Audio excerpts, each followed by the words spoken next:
Once upon a time in Australia, there was a bipartisanship of a very different kind on the acceptance of refugees and asylum seekers. And I use that introduction deliberately, once upon a time, because it all seems so long ago and so far away.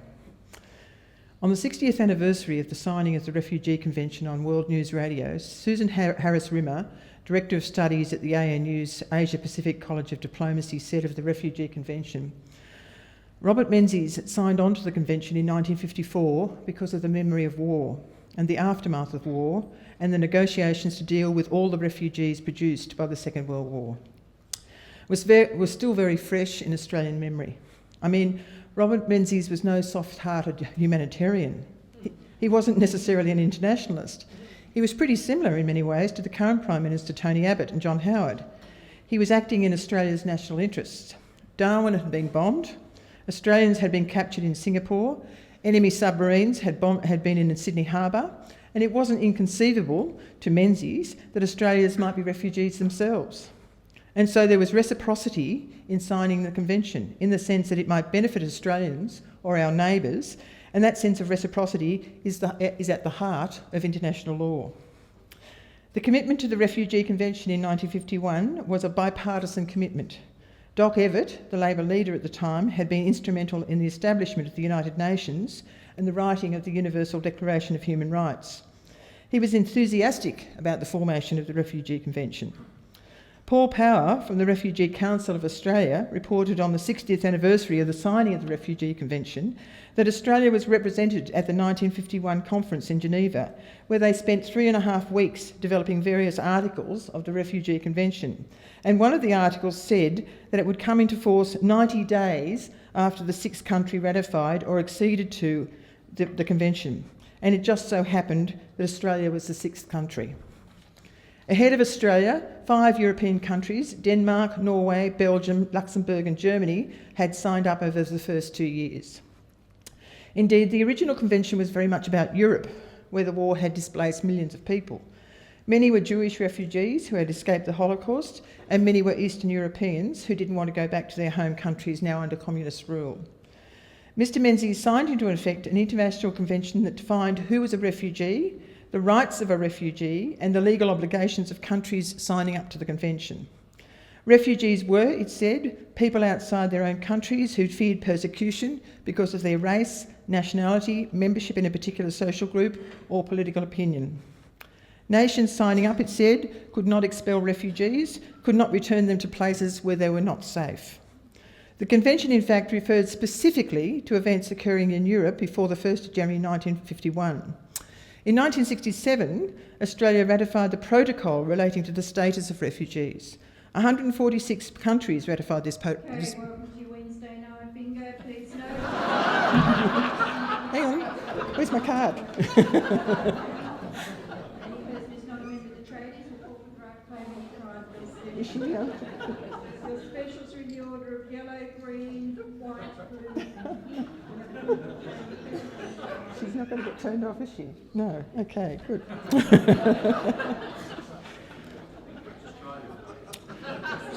Yes. So in 1967, Australia ratified the protocol relating to the status of refugees. 146 countries ratified this protocol. Where the United Nations 1951 Convention relating to the status of refugees had restricted refugee status to those whose circumstances had come about as a result of events occurring before the 1st of January 1951, as well as giving states to the Convention the option of interpreting this as events occurring in Europe or events occurring in Europe or elsewhere, the 1967 Protocol removed both restrictions on time and place. How times were different then, or were they? There were millions of displaced people fleeing war, persecution, torture and death. There are millions fleeing war, persecution, torture and death now. Certainly many of those displaced then were from European countries and many were Christian. Now refugees largely come from the Middle East, Arab countries and Southeast Asia and aren't Christian. Why does that make a difference?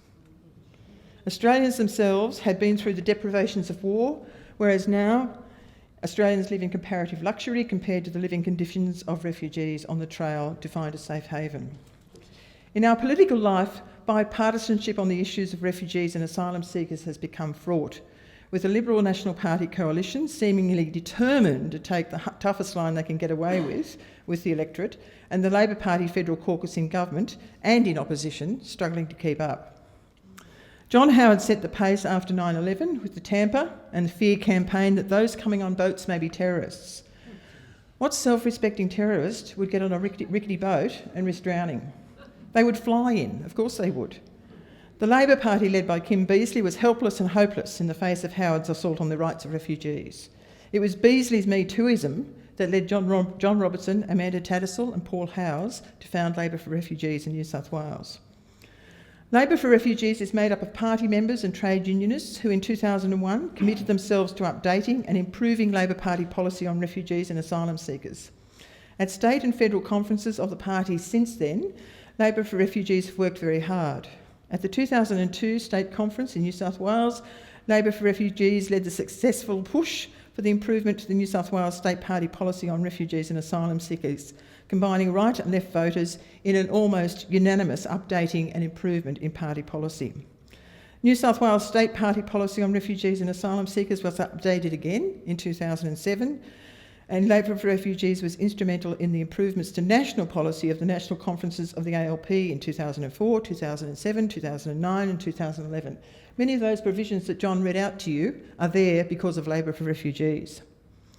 The next national conference of the ALP is going to be crucial in determining whether the ALP can return to a more fair and humane policy on refugees and asylum seekers. We face a crossroads in our party. In the last 2 years, at least 4 state conferences of the ALP have supported Labor for Refugees initiated motions. In Western Australia, Victoria, Queensland, those resolutions were carried unanimously. In New South Wales, there were amendments, but the resolution put by Labor for Refugees was only very narrowly lost. We have a divided caucus with a number of members: Melissa Park, a member for Fremantle, Anna Burke, the former Speaker of the House, Senator Sue Lyons from Western Australia, and others, trying to move the caucus to a more humane position. The Federal Labor caucus majority at the present is committed to offshore processing. This was the position adopted by the Gillard government after a number of deaths at sea from 2008.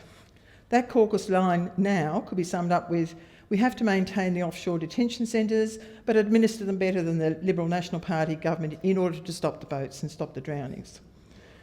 Labor for Refugees recently published our second book, The Drownings Argument, in which 11 prominent writers and activists for refugees explode the drownings argument. And I've got a couple of copies of that book if anybody wants one. Jed Keeney, launching this book in Geelong, called it a small book but mighty. Julian Burnside, the prominent Melbourne QC who now campaigns for refugees and asylum seeker rights and who has just won the Sydney Peace Prize for his efforts, says in this book, "Let me be very clear about this. Every death at sea is a tragedy. No one wants to see refugees die in their attempt to escape persecution. But the oft-recited concern about refugees drowning is just hypocritical propaganda. People like Abbott and Morrison express their concern about refugees who drown. They are not sincere, but it provides a vaguely respectable excuse for harsh policies. I will say this plainly. When Abbott and Morrison say they are worried about refugees drowning on their way to Australia, they are lying. They are deceiving the public. It opens the way for them to mistreat asylum seekers who have not drowned, and it helps them pursue the darker purpose of keeping refugees out." But in 2014, the Labor shadow immigration spokesperson, Richard Miles, suggested that the caucus move on from their previous opposition to turnbacks when he said, in a rather stunning departure from the previous Federal Labor caucus refugee policy on Sky News on the 26th of October 2014, that if Labor was returned to office, it might not jettison the centrepiece of the Coalition's border protection. Labor would need to be convinced the policy was safe and not erode the relationship with Indonesia. Mr Miles said, adding those questions had not been answered because of the shroud of secrecy of operational security. We have no doubt at all about the impact of the turnback policy, Mr Miles said. It has had an impact, and let me be clear about it, it has to be said in combination with the regional resettlement arrangement which Labor put in place. In response to Richard Miles' comments at the time, Robin Rothfield, the national convener of Labor for Refugees, went public, warning Richard Miles that he was out of step with party members, calling Richard's statements about retaining the coalition's hardline on boat turnbacks as absolutely appalling and totally unacceptable. Robin said he has to keep in tune with the party membership. His views are totally out of line with the party membership. Back in 2014, Richard Marles backed down after a considerable uproar, after several members of the caucus refused to back his proposed change to their policy. But there was a quote in the media from some right-wing members of the caucus at that time for his proposal to be put to the next national conference of the ALP. And there is a lot of debate, let me say, going on inside the Labor Party at the moment about whether that will in fact be put to this national conference by Richard Marles. And I won't say anything further on that. Vanessa Park has been warning Richard Marles since 2014 that if he tries to put this policy to national conference and it is carried by the conference, such an outcome will have dire consequences for the ALP. But after all this argument back in 2014, with the national conference now coming up, there appears to be a shift in the federal caucus majority position. Now Richard Marles, representing them, is talking about putting to the national conference that Labor in government should maintain the turnback policy of the Abbott government so that the offshore camps can be closed. And he has influential friends like Brad Chilcott, CEO of Welcome to Australia, or he was, he's not anymore, he's resigned as of yesterday, who is presenting himself as a friend of the left who is supporting Marles's position. Brad Chilcott was reported to have said recently that Labor needed to accept boat turnbacks as part of the border protection policy mix because you can't trust Conservative leaders not to politicise the issue. Unless we neutralise the issue of people arriving by boat, then we will never be able to move towards bringing many more refugees to Australia safely and look after them with dignity and compassion. Brad Chilcott's plea came just ahead of the National Left Caucus in Sydney a weekend ago, a meeting of all left faction delegates to the ALP National Conference. It didn't have much impact. Labor for Refugees made it very clear via social media that Brad Chilcott was not representing the national left of the ALP in his statements, nor especially was he representing Labor for Refugees, in case anyone was confused. In response, Brad Chilcott placed a statement on social media that said, "I'm not saying turnbacks are a good thing. Welcome to Australia doesn't support them. They are especially horrendous when they're shrouded in secrecy, when they are part of a regime of brutality designed to break people, and when there is no regional resettlement framework for the people on those boats to engage with and find a safe alternative pathway. What I have been advocating is not refoulement, it is not sending people back to terror. It is an improvement in regional process, coordinating with other countries and assisting the UNHCR in our region. Under the current government, nothing will change unless we reframe the debate. Under an alternative government, should the public see the return of boats carrying people to seek asylum, this cycle of hysteria and cruelty will begin again as Conservatives return to their campaign of fear and vilification." So he doesn't support turnbacks, but he does. Labor for Refugees wants the next national conference of the ALP to be a break away from the policies that Labor has pursued over the recent years. The next national conference of the party is a chance for Labor to make a break with the past and move towards a more humane and fair policy for refugees and asylum seekers. Yeah.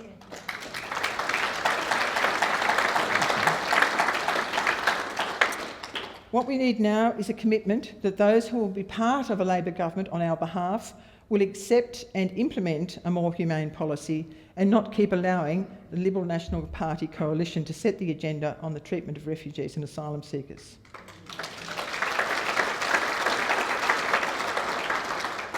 So what is the solution? Well, Australia needs to grow up and recognise that we are part of the world and that we have international obligations as a world citizen. There are 60 million refugees in the world now, more than at the end of World War II. And the world has no coordinated plan about how to cope with getting this number of people safely resettled.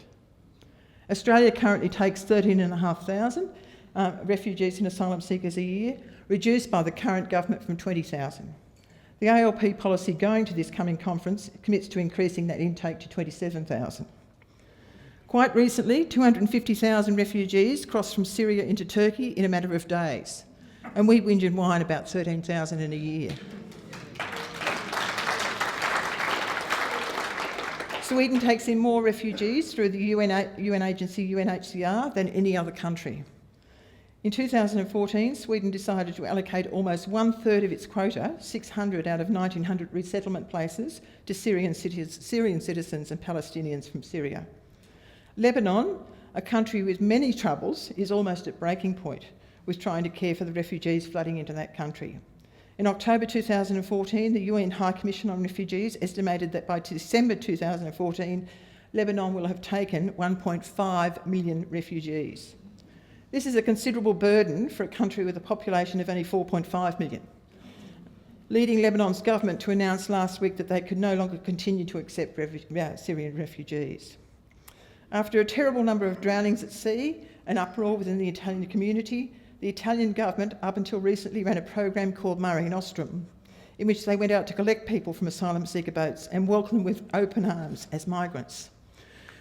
That program was modified on the distance that they would go to do pickups due to the cost to the Italian government, already struggling with the after effects of the GFC. With the stopping of Mare Nostrum, the inevitable happened: more mass drownings at sea. Now the EU is formulating a plan to rescue asylum seekers and distribute them across the EU. Each EU country has been asked to take 40,000. Imagine the uproar in this country if we were asked to take 40,000 refugees. Australia needs a properly negotiated and structured regional framework in which we acknowledge our responsibilities, not just dump them on countries like Cambodia, which can barely afford to feed, clothe and educate its own people. So far, the Abbott government have spent $55 million on getting four refugees to Cambodia. We currently take 500 UNHCR recognised refugees from Indonesia the right way each year. As a result of Operation Sovereign Borders, there are over 10,000 asylum seekers and refugees in Indonesia waiting to get to a safe place. We really don't know how many there are. We know there's something over 10,000, and we don't know how they are. We do hear reports that, of asylum seekers begging to be allowed into Indonesian detention centres so they can eat. We need to work with our regional neighbours towards a system of cooperation which ensures the protection, not the rejection of people seeking safety and security. And this process needs to start before people get on boats, or even need to get on boats.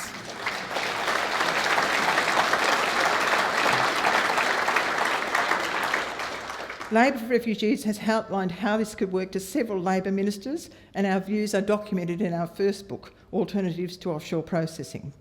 Ministers say to us that the Indonesians won't cooperate. We've had people talking, we've had Labor for Refugees people in Indonesia talking to the Indonesians. They're very interested.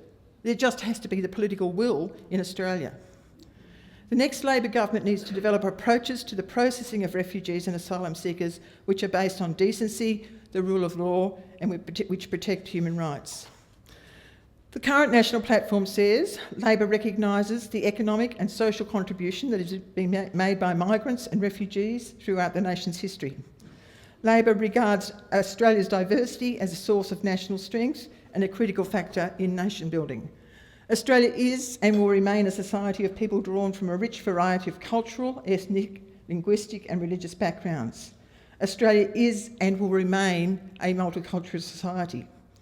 To support Australia's multicultural society, Labor's migration policies will remain non-discriminatory, respect the heritage and traditional customs of migrants and their children, recognise the importance of all aspects of the migration program, including skilled, family and humanitarian streams, be evidence-based, supported by rigorous research and evaluation, support Australia's social cohesion by encouraging universal respect for Australia's democratic beliefs and laws and the rights, responsibilities and privileges of Australian citizenship, promote our cultural diversity and combat prejudice and discrimination, and consistently oppose those who foster extremism, hatred, ethnic division and incitement to violence. We in the Labor Party, we as Labor in government, need to give effect to those words. Thank you.